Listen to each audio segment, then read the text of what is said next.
Maseret Yoma Daf Tetvav, on commence Bezrat Hashem Daf Yud Dalet Amud Bet en bas, à 3 lignes d'en bas. Maïtama d'Abba Shaul. Quelle est la raison d'Abba Shaul? On avait vu une machloket entre Abba Shaul et les Chachamim, à savoir, sachant qu'il faut faire un arrêt entre le nettoyage des 5 nérotes et des 2 derniers, donc de la menorah sur laquelle il y avait 7 nérotes, le matin, le Kohen devait nettoyer les nérotes pour les préparer à l'allumage du soir. Et il faisait un arrêt entre le nettoyage des 5 premiers nérotes et les 2 derniers. Et cet arrêt-là se faisait soit par l'ectoret, que pensent les Chachamim, soit par le sang du Korban Tamid, ce que pense Abba Shaul. Le sang du Korban Tamid était jeté au Mizbeach entre les 5 premiers nérotes et les 2 derniers. Quelle est la raison d'Abba Shaul, demande Gemara. Maïtama d'Abba Shaul. Dirtiv, la Torah nous dit, Baboker, Betivo et Anerot. Le matin, lorsqu'il nettoie les nérotes, Vehadar yaktirena. Le mot ensuite, c'est, il va faire l'ectoret. Donc tu vois qu'il doit terminer le nettoyage de tous les nérotes, et ensuite il fait l'ectoret. Donc on n'arrête pas au milieu des nérotes par l'ectoret. On fait tous les 7 nérotes, on les prépare, on les nettoie, et ensuite on fait l'ectoret du matin. Donc l'arrêt entre les 5 et les 2 ne peut pas se faire par l'ectoret, doit se faire par autre chose, donc comme le Korban Tamid. La Gemara elle fait des drachot ailleurs pour apprendre cette halakha qu'il faut s'arrêter entre les 5 et les 2. Les Rabbanan Maïke Amar Rachmana. Et les Chachanim que répondent à ça? Qu'est-ce que dit la Torah par il va nettoyer les nérotes, il fera l'ectoret? C'est pas qu'il doit terminer le nettoyage de tous les 7 nérotes et ensuite faire l'ectoret. C'est au contraire. Justement, la Torah nous dit Behetivot anerot, lorsqu'il nettoie les nérotes, il fera l'ectoret. Sous-entendu, au milieu du nettoyage des nérotes, il fait l'ectoret. Donc de là, on apprend justement l'arrêt qu'il faut faire au milieu de la préparation des nérotes. Il fait 5, il fait l'ectoret et il fait les 2 derniers. Donc, Be'idan Atava, au moment du nettoyage, Te Miktar Ktoret, tu dois faire l'ectoret. Deile Temeachi, car si tu ne comprends pas comme ça le pasuk, Ben Arbaim Dirtiv, l'après-midi où la Torah nous dit aussi, Uva Alot Aaron et Anerot, Ben Arbaim, Yaktirena. Au moment où Aaron va allumer les nérotes l'après-midi, il va faire l'ectoret. Achinami, d'après toi, Abba Shaul qui dit que la Torah veut nous dire d'abord termine avec les nérotes et ensuite tu fais l'ectoret. Est-ce que ici aussi tu vas comprendre comme ça? Achinami de Beresh Amadlik Nerot Vadar Makte Ektoret. Est-ce que ici aussi il termine l'allumage des nérotes et ensuite il fait l'ectoret? Chez le Ben Arbaim de l'après-midi. Bechitem Achinami, si tu veux dire oui, effectivement, c'est comme ça. On termine d'allumer et ensuite on fait l'ectoret. C'est faux. Ve'atania. On a une braïta qui dit, à propos de l'allumage de la menorah, il est écrit, mais Erev ad Boker, du soir au matin. Ça doit être allumé du soir au matin. Ten la midata, mets une mesure d'huile, une quantité suffisante d'huile dans les nérotes, j'étais de leket et volechet kolalayla, pour que ça reste allumé toute la nuit. Mais Erev ad Boker, du soir au matin. Davar acher, autre dracha qu'on fait ici, mais Erev ad Boker, du soir au matin, tu n'as pas d'autre avoda qui est faite entre le soir et le matin, autre que celle-là. C'est la seule avoda qui se fait du soir au matin. Donc on voit ici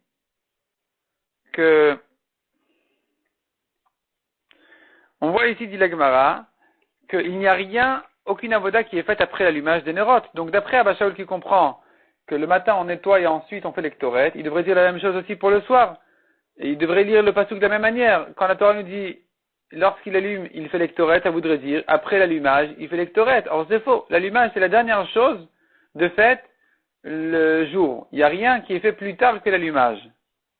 Et la maïka amarachmana, donc comment il faut lire le pasuk?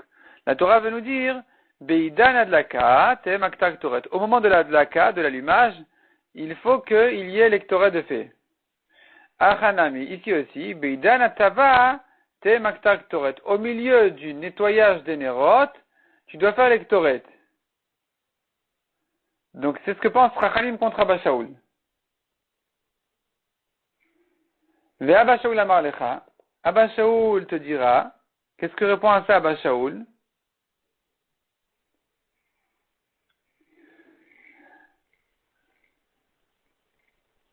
Shani atam, c'est différent là-bas. Dirtiv Oto. Puisqu'il est écrit à propos de l'allumage, Yaroch Oto Aaron, Me'erev ad Boker, Aaron va allumer la menorah du soir au matin. De là, on apprend que c'est la dernière chose, c'est la seule chose qui est faite si tard. C'est la dernière chose qui est faite comme ça du soir au matin. Il n'y a rien qui doit être fait plus tard que l'allumage des nérotes. Donc tu dois comprendre que là-bas, effectivement, on n'a pas le choix. Quand la Torah nous dit d'allumer et de faire l'ectoret, ça veut dire, lorsqu'il va allumer les nérotes, les ectorets ont déjà été faits. Mais le matin, on ne dira pas lorsqu'il nettoie les nérotes, il finit de nettoyer, les ectorets sont déjà faits. Non. On ne dira pas que donc les ectorets sont faits au milieu des nérotes, du nettoyage des nérotes, de manière à ce que quand on a terminé de nettoyer les nérotes, les ectorets sont déjà faits.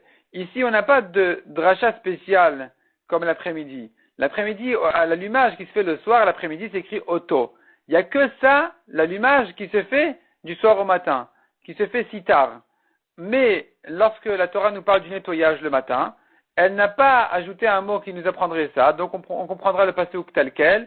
Il fait les nérotes, et ensuite l'ectoret. Pas et déjà l'ectoret. Et ensuite l'ectoret. Donc Abba Shaul pense qu'il faut nettoyer tous les 7 nérotes avant de commencer avec l'ectoret. Donc maintenant, on a résolu la contradiction dans Masechet Yoma. La Gemara, dans le daf précédent, avait posé une contradiction dans Masechet Yoma à propos de l'ordre des avodot du matin. Dans notre Mishnah, c'était écrit fait l'ectoret et ensuite les nérotes.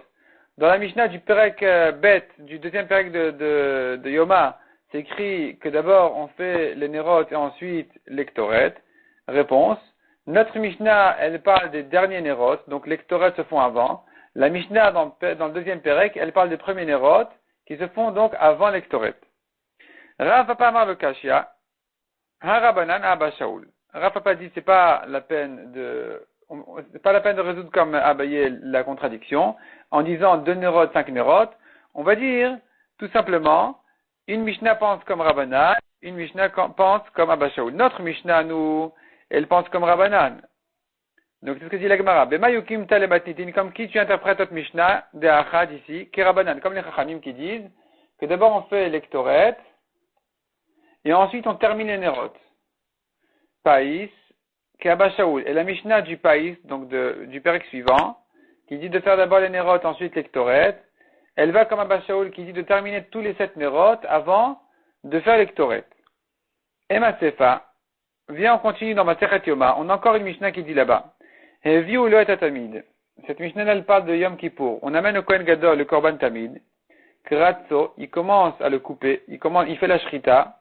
Il fait la shrita, le minimum obligatoire pour la shrita. Umerek achar shrita yado. Et un autre Kohen termine bien largement, complètement la shrita, de manière à ce que le Kohen Gadol qui a commencé la shrita, ou plutôt qui a fait la shrita obligatoire, il se prépare immédiatement à recevoir le sang. Donc, il a fait la shrita, il reçoit lui-même le sang. Les deux avodot en question, la shrita et la réception du sang, doivent se faire par la même personne et la même main. Le Kohen Gadol avec sa main droite.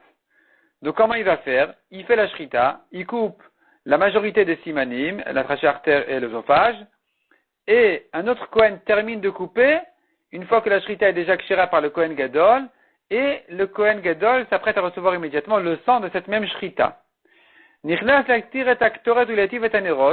Après la shrita, le Kohen Gadol rentre pour faire l'ektoret et préparer les nérotes.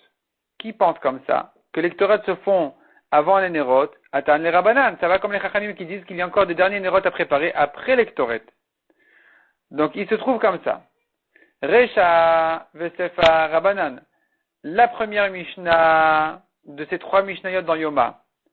Puisque maintenant on se retrouve avec 3 Mishnah dans Masechet Yoma. La première, c'est la nôtre, qui dit l'ektoret et les nérotes. La deuxième, c'est celle du Païs.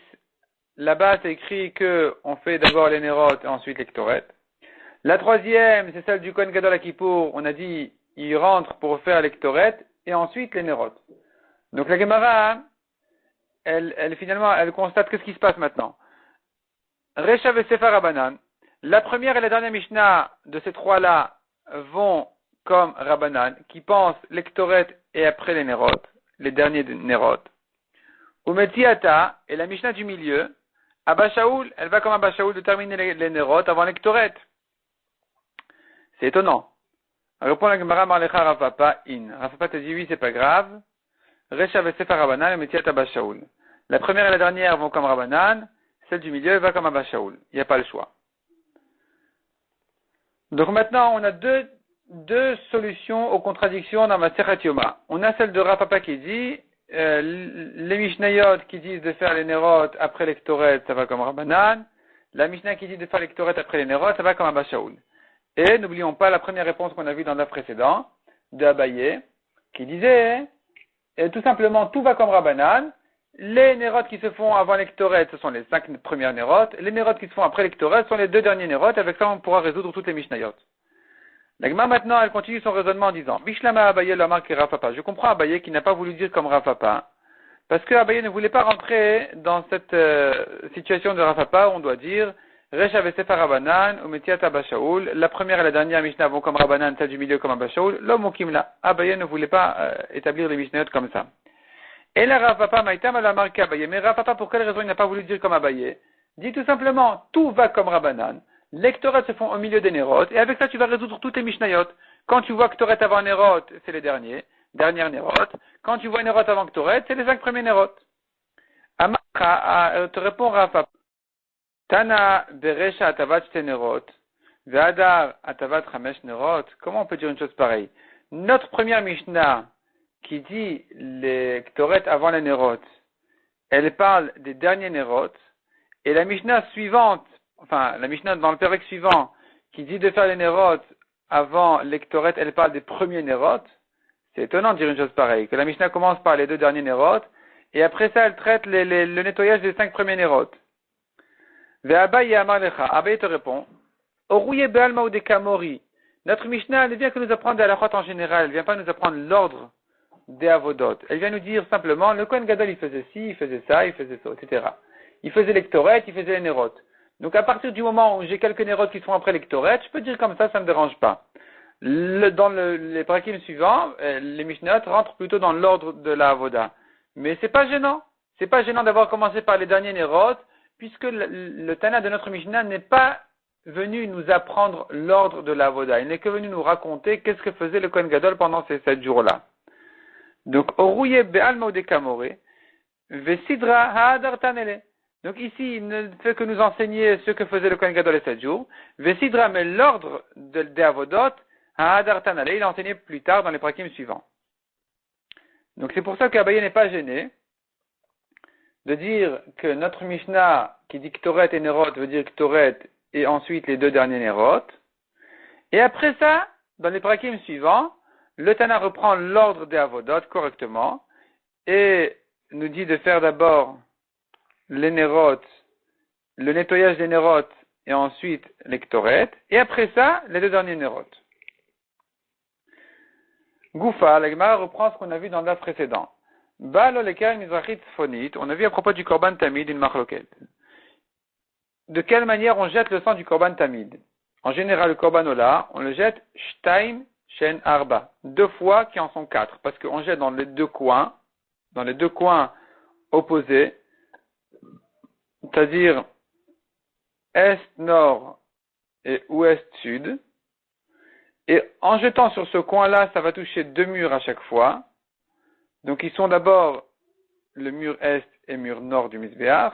Et la deuxième fois, ce sera le mur ouest et le mur sud. C'est ce qu'on appelle Shtaim Shen Arba. Il a jeté 2 fois qui ont touché 4 murs du Mizbeach. Ça, c'est un korban ola, korban shlamim en général. Le korban tamid, qui est un korban ola aussi, selon les chachamim, on le fera de la même manière. Donc, Balo le Keren Mizrachit Tzfonit, il vient au coin est-nord, Noten Mizrachit Tzfonit, il met le sang au coin est-nord. Maravi Dromit, il arrive ensuite au coin ouest-sud, Noten Maravi Dromit, et il jette là-bas au coin, sur l'ouest et le sud. Vetaniala, là-dessus, on a une braïta qui disait, Rabbi Shimon Ishamitzpa Meshane Betamid, il change pour le Korban Tamid et il dit, Balo le Keren Mizrachit Tzfonit, quand le coin il vient au coin est-nord, alors, Noten Mizrachit Tzfonit, il fait normalement. Il jette une fois, ça touche les 2 murs, au coin est-nord. Maravi Dromit, mais quand il arrive au coin ouest-sud, Noten Ma'araba, Vachakach Noten Daroma. D'abord, il jette sur le mur ouest, et ensuite, il jette sur le mur sud. Maïtamed Rabbi Shimon Ishamitzpa. Quelle est la raison de Rabbi Shimon Ishamitzpa de faire ce changement-là pour le Korban Tamid? Pourquoi ce changement? Amar Rabbi Yochanan Mishum Chadeve Rabbi Yanai. Rabbi Yochanan répond au nom d'un chacham de la yeshiva de Rabbi Yanai qui dit, Amar Kra, la Torah dit, Us'ir izim echad lechatat l'Hashem. Dans le Korban Moussaf, la Torah dit qu'il faut ajouter un bouc comme korban khatat pour Hashem, al olat atamid yase venisko, sur le korban ola du tamid, donc le korban tamid qui est ola, sera fait ce bouc-là de khatat, lui, venisko et ses offrandes de vin, de farine. Donc ici la Torah nous dit, le khatat sera fait sur la ola. De là apprend Rabbi Shimon Ish HaMitzpah, olahi, c'est un korban ola, et la Torah dit, fais dessus un comportement de khatat. Ce korban ola du tamid, tu devras le faire comme un khatat. Les halachot de khatat, tu devras les appliquer sur ce tamid. C'est ce que la Torah nous dit, les khatat al olat tamid. Donc le bouc du khatat, laissons le bouc de côté. Prenons le mot korban le khatat al olat tamid. Les halachot du korban khatat doivent s'appliquer sur le korban ola. Donc c'est un korban ola qui est fait comme un korban khatat, et pourtant c'est resté un ola. Donc comment on le fait? Haketzad, comment accomplir ça? Notanachat ishtaim kemase ola. Il jette d'abord une fois comme un korban ola, une fois qui touche deux murs. Donc c'est au coin est-nord. Et ensuite encore une fois il jette, ou encore plutôt deux fois. Shtaim shen shtaim, encore deux fois qui en sont deux. Kemase khatat comme un korban khatat, qui le korban khatat il faut mettre dans tous les quatre coins du misbéach. On ne jette pas dans un coin pour toucher deux murs. On met à chaque fois chaque matana est une matana et pas deux. Donc finalement ça sera fait comme un korban khat ola et ensuite comme un korban khatat. D'abord il jette dans un coin en touchant deux murs et ensuite il jette sur les deux murs qui restent ouest et sud. Demande la Gemara qui t'a dit de faire comme ça. Peut-être autrement. Veliten shen arba kema seola. Peut-être qu'il doit faire d'abord comme un korban ola complètement. Donc, deux qui en sont quatre. Ve'arba shen arba, kemase khatat. Et encore une fois faire le tour du misbéach pour mettre quatre fois dans les quatre coins. Quatre qui en sont quatre. Répond la Gemara, lo matinu damim shemechaprin vechozrin mechaprin. On n'a jamais trouvé un korban qu'il fait une kapara complète et il refait encore une fois une autre kapara complète. C'est pas possible de faire tout un korbanola, de jeter le sang complètement autour du misbéach comme un korbanola, donc deux qui touchent les quatre murs. Et après ça, on refait le tour du misbéach comme un korban khatat. On ne fait pas comme ça deux kaparotes différentes sur le même korban. Plutôt deux kaparotes entières. On a terminé la première et on recommence une deuxième fois, ça n'existe pas. Demande la Gemara v'chi matinu damim shechetian khatat v'chetian ola. Je dis on n'a jamais trouvé un korban pareil. Et là, on a vu trouver un korban qui sera fait moitié comme khatat, moitié comme ola. Et là, le kochachi kishanakatu, tu n'as pas le choix. Tu vois bien que la Torah elle les a comparés. Donc, on n'a pas le choix. On devra dire, on fait moitié ola, moitié khatat. Achanami, ici aussi tu peux dire la même chose, Bal Korchani Kishanakatum. La Torah, tu n'as pas le choix de les à comparer. Peut-être pour nous dire justement de faire complètement comme Ola, deux qui en sont quatre, Shtaim Shen Arba, et ensuite tu refais le tour, tu fais quatre qui en sont quatre, comme Khatat. Répond la Gemara, non, Atam Pisuk Matanot Be'al Maï. Ça, de partager une matana en deux, c'est qu'un partage de matanot. C'est mettre en une fois, au lieu de mettre en une fois deux murs, on va mettre en deux fois deux murs. C'est pas un grand changement de la classique, de la normale des korbanot. Ça, on peut se permettre. Mais faire deux tours du misbéach, ça n'existe pas. Venetiv achachi shtaim le mata, demande la Gemara. Si déjà tu fais moitié comme ola, moitié comme khatat, il y a une autre différence entre ola et khatat. Il devrait donner, venetiv il a qu'à mettre, achachi shtaim le mata kemase ola, une matana, un géo de 100 misbéach, qui en sont deux parce que ça touche les deux murs, comme on a dit, en bas, Kemase ola, comme le korban ola qui se fait en bas du misbéach. En bas du misbéach, c'est-à-dire que le misbéach il est partagé en deux. Il y a la partie d'en bas, la partie d'en haut. Il y a un chut asikra, un fil rouge au milieu du misbéach qui sert à distinguer les sangs qui doivent être faits en dessous du fil et les sangs qui doivent être faits au-dessus. Korban ola, korban shlamim, korban hacham, les korbanotes en général se font en bas. Le korban khatat est exceptionnel, il doit se faire en haut du misbéach.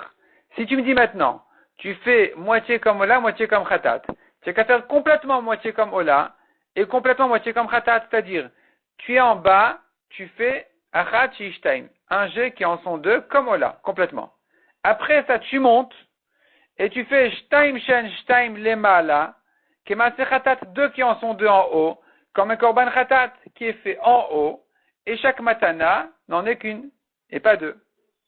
Répond la Gemara, l'homme atinu damim, on n'a jamais trouvé des sangs qui soient faits comme ça, shechetian le mala vechetian le mata, qui soient faits moitié en haut, moitié en bas. C'est pas possible de faire une chose pareille. Soit tout en haut, soit tout en bas. Ici, c'est essentiellement un korbanola, ça doit être fait en bas uniquement. Simplement, on va appliquer une halakha spéciale de khatat sur la ola, qui n'est pas un grand changement fondamental, qui sera de partager la matana qui touche 2 murs dans le dernier coin du misbéach, ouest, sud, on va la partager en 2, on fera une fois à l'ouest, une fois au sud. Demande à Gemara Velo, est-ce qu'on n'a jamais vu un korban qui soit fait moitié en haut, moitié en bas, ve'atnan? Izam imenu achat lemala ve'sheva lemata kematlif. On voit à propos du korban de Yom Kippour, il faut asperger de son sang une fois en haut et 7 fois en bas. La Gemara comprend ici qu'il s'agit de l'épaisseur de la caporette qui est le couvercle du Aaron. Le Kohen Gadol se trouve au Kodesh HaKodashim. Il a devant lui le Aaron. Le Aaron dans lequel se trouvent les Luchot Abrit, sur lequel il y a les Kruvim. Il se trouve donc dans le lieu le plus saint sur terre, Kodesh HaKodashim. Et il doit viser maintenant son korban, le sang qu'il doit asperger, une fois en haut et 7 fois en bas. L'Egma comprend que l'épaisseur de la caporette du couvercle du Aaron, qui fait un téphar, doit être partagée en 2.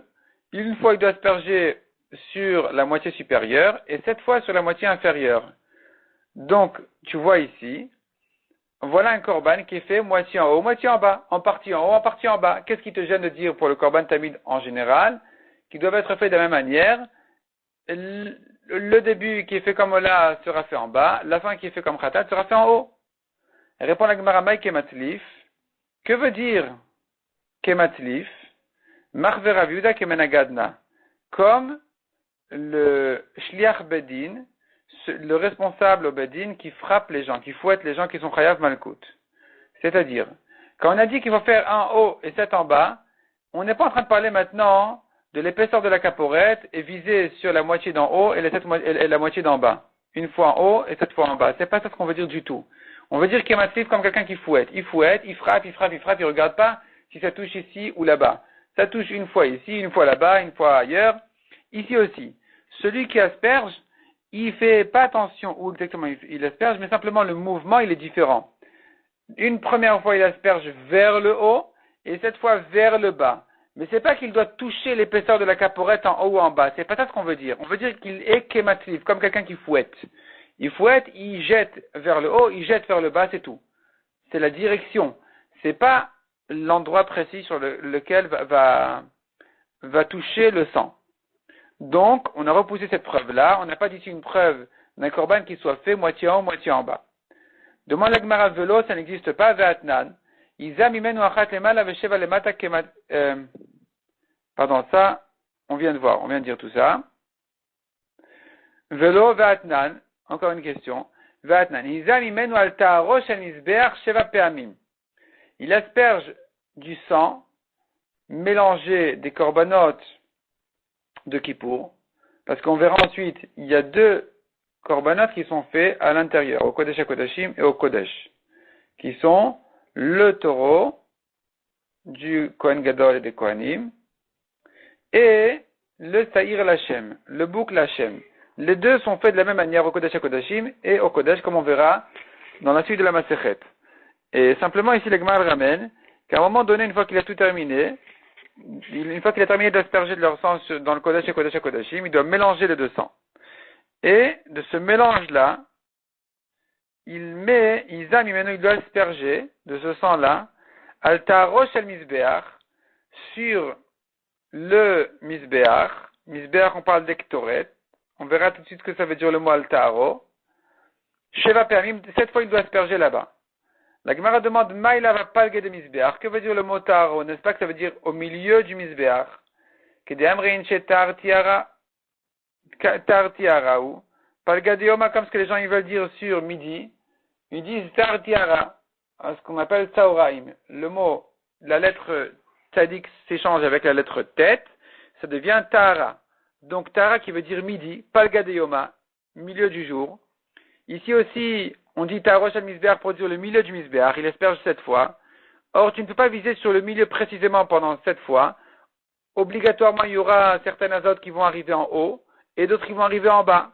Donc, on voit un korban qui est fait moitié en haut, moitié en bas. C'est vrai que c'est un autre misbéach, c'est vrai que c'est un korban spécial, mais ça existe. Donc, revient à la question. Dis la même chose pour le korban tamid. Fais le moitié en bas comme un korban ola, moitié en haut comme un korban khatat. Comment tu peux dire ça n'existe pas? Voilà, ça existe. Répond la Gemara Maraba Barshila lo. Non, c'est pas comme ça qu'il faut comprendre le mot Tarosh al Misbeach. C'est pas au milieu du Misbeach. On tourne la page. Le mot Taro veut dire Agouf et de Misbeach. Sur le Misbeach lui-même. C'est-à-dire qu'il doit balayer un peu les cendres, les restes des Ktoret, pour que le sang touche le Misbeach lui-même directement. Dirtiv, comme on voit un passage qui dit Etzem Hashamaim la Toar. Comme le ciel propre. Donc propre, ça veut dire sans rien. Ici aussi, le Misbeach pur et propre, sans rien. Donc, il n'est pas question de mettre sur le milieu du mur du Misbeach des Ktoret, où tu me diras, voilà, il se trouve certains azotes en haut et d'autres en bas. Non. Tout ça arrive uniquement sur le Misbeach, sur le sommet du Misbeach, en haut du Misbeach. Simplement, le mot Taharo veut dire que ça doit être balayé et propre. On doit mettre de côté toutes les cendres. La Gemara continue à vérifier, à étudier cette question-là de Rabbi Shimon Ish HaMitzpah qui disait le korban tamid en général se fait moitié comme ola, moitié comme khatat. On avait dit d'abord on fait comme un ola et ensuite on fait comme khatat. Donc la première matana se fait une qui en sont deux et la deuxième doit être deux qui en sont deux. Donc une fois au coin qui touche deux murs et ensuite deux sur les deux derniers murs. Demande la Gemara Maishna de Yaïv Ola Beresha, Ve'adar Yaïv de Khatat. Pour quelle raison? En quoi est différent la Ola il a fait en premier et ensuite Khatat? Peut-être le contraire. Netiv Beresha de Khatat. Ve'adar Netiv de Ola, il a qu'à faire d'abord comme Khatat, deux qui en sont deux, et ensuite comme Ola, un qui en est deux.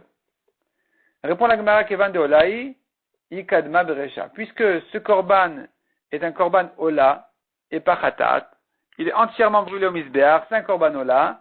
Le seul changement, c'est de savoir est-ce que on fait le seul changement c'est de dire qu'on ne fera pas deux qui en sont quatre, mais une fois un qui en est deux et encore une fois deux qui en sont deux. Ce changement est un petit changement, mais finalement ça reste un korban ola, donc on fera d'abord ola. D'abord comme ola, une matana qui en est deux. Pourquoi on a choisi ces deux coins-là? Le coin est-nord et le coin ouest-sud. On devrait faire autrement. Netiv dromit mizrachit. On devrait commencer par le coin sud-est, ve'adar tzfonit maravit, et ensuite le coin nord-ouest. Répond la Gemara, Amré, on dit. Ola teuna yesod. Le korban ola doit être fait sur le misbeach. On doit jeter le sang au misbeach à un endroit où il y a un yesod. Un endroit où il y a la base du misbeach. Il y avait une marche autour du misbeach qu'on appelle yesod, la base du misbeach, qui entourait presque tout le misbeach, mais pas entièrement. Vekeren dromit mizrachit lo aval yesod. Dans ce coin sud-est, justement, il n'y avait pas de yesod. On a vu dans les dapim précédents que le misbeach était en partie sur le territoire de Binyamin et en partie sur le territoire de Yehuda. Or, le yesod ne peut être que sur le territoire de Binyamin. Ce qui appartenait à Yehuda n'avait pas de yesod.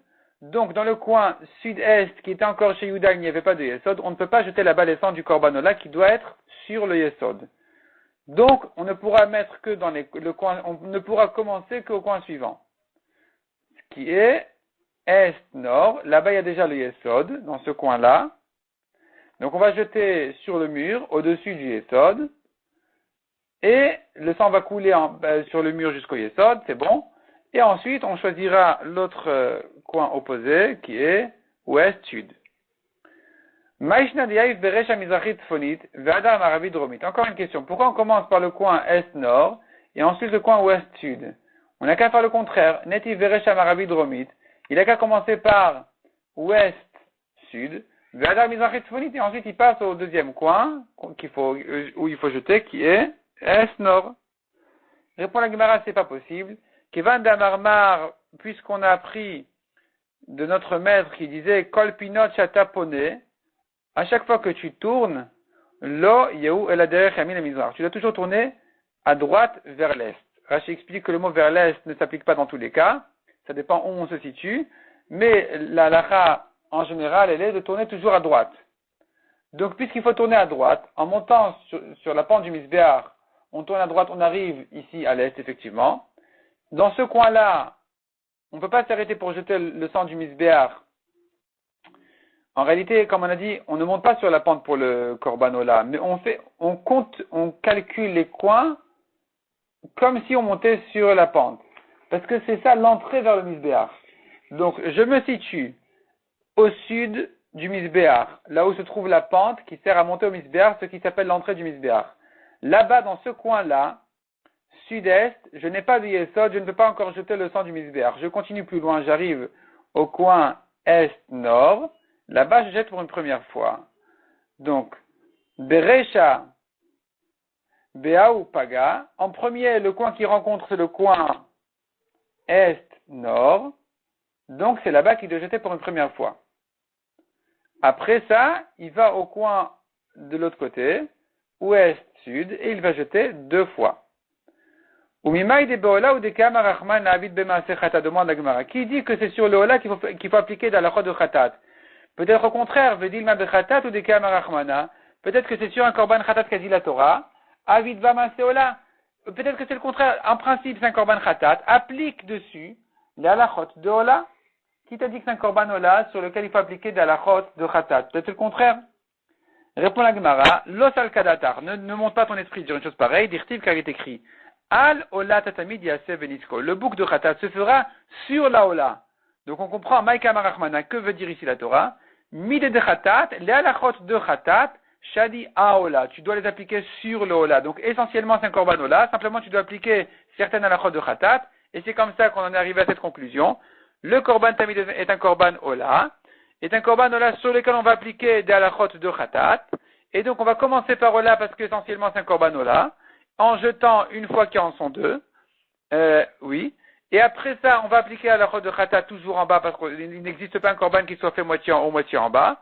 Donc on va rester en bas, on va faire au coin opposé 2 qui en sont 2 comme Khatat, et avec ça on aura compris la svara, l'opinion de Rabbi Shimon Ish Amitzpa. Ce qui n'est pas l'avis des Chachamim, eux disent on fait complètement comme Korban Ola, on fait 2 qui en sont 4, donc une qui en est 2 dans le coin, le premier coin qui était est-nord. Et ensuite, à l'ouest-sud, on fera encore une fois une zrika qui en est 2. Nanatam. La Gemara ramène maintenant une Mishnah, toujours dans Masechet Tamid. Donc, puisque la Gemara est dans ce système de raisonnement-là, d'interpréter les Mishnayot selon tel et tel Tana, de Tamid et de Midot, comme on verra ensuite, la Gemara ramène à ce propos encore une Mishnah, encore une contradiction. Amar lehem Amemouné, le responsable leur a dit, au Kohanim, Tseou ve'aviu talem minishkat betatlaim. Sortez et amenez un agneau de la pièce des agneaux, la chambre des agneaux. Ve'alo lishkat atlaim aïta. Or, la chambre, la pièce des agneaux, ve'alo c'est comme varé, voici que cette pièce-là des agneaux, aïta be'miktsot sfonit maravit, était dans le coin nord-ouest. Donc il s'agit de l'ishkat betamoked. L'ishkat betamoked était une grande salle dans maison sur le Bet Amikdash, qui se trouvait donc au milieu de la muraille du Bet Amikdash. Il y avait donc ce qu'on appelle l'Ishkat Bet Hamoked, et cette l'Ishkat Bet Hamoked était partagée, c'est-à-dire il y avait cette salle, et dans les 4 coins de la salle, il y avait 4 petites pièces. Une d'entre elles était l'Ishkat Atlaim, la pièce des moutons. Donc où est-ce qu'elle était cette pièce-là? Aïta bemiktsot sfolit maravit. Elle était au coin nord-ouest de l'Ishkat Betamoked. Il y avait là-bas 4 pièces. Achat Ishkat Atlaim, une qui était la pièce des agneaux. Les agneaux étaient vérifiés 4 jours avant de s'en servir pour le Korban Tamid. On les vérifiait qu'il n'y ait pas de défaut. Ve'achat Ishkat Achotamot, une pièce qui est la pièce des tampons. On a vu dans Masechet Shkalim, quelqu'un qui veut faire un korban qui est accompagné d'offrandes de farine et de vin, il va dans cette pièce-là des tampons, il paye les nesachim, la farine et le vin, et il reçoit un papier tamponné comme quoi il mérite les nesachim de telle et telle espèce de korban. Avec ça, il va dans la pièce, on distribue la farine et l'huile et le vin. Il montre là-bas le tampon qu'il a reçu, le papier tamponné qu'il a reçu, et il reçoit en échange, il donne, et il reçoit en échange ses nesachim, sa farine, son vin, etc. Donc, cette pièce-là, elle était aussi dans cette lishkat betamoked. C'était une des 4 pièces qu'il y avait dans la lishkat betamoked. Ve'achad lishkat betamoked. Une des 4 pièces était une petite lishkat betamoked dans cette grande lishkat betamoked. Betamoked, c'est le feu. C'est-à-dire, il y avait là-bas un chauffage pour chauffer les kohanim qui avaient froid parce qu'ils étaient pieds nus. Ve'achat, et enfin la dernière pièce, c'est l'ishka sheosinba lechem apanim. La pièce dans laquelle on préparait les 12 pains de lechem apanim. Veraminu, contre cette Mishnah, nous avons une Mishnah qui situe les pièces autrement.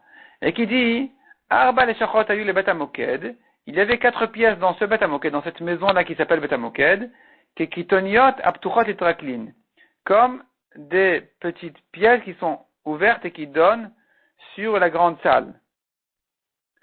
Et quelles étaient les 4 pièces?